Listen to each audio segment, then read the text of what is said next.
Good morning, afternoon, or evening, wherever you may happen to be on this beautiful planet called Earth.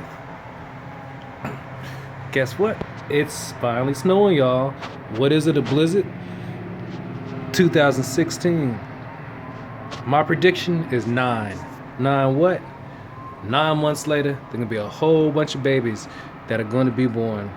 Because there's gonna be a whole bunch of fucking going on. Read a good book. Spend time with ones you love.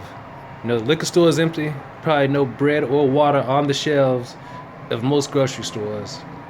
What am I gonna do? Spend time dedicating myself to my spiritual practice. Have food, have water, have time to sit, meditate, do qigong. Make sure you enjoy this time that you're gonna be stuck if you're here on the East Coast, Southeast, Mideast, whatever you want to call it. Anyway, just running my mouth. Touch what we never touched before, seen what we never seen before. Woke up and seen the sun sky high. Love you. Peace out.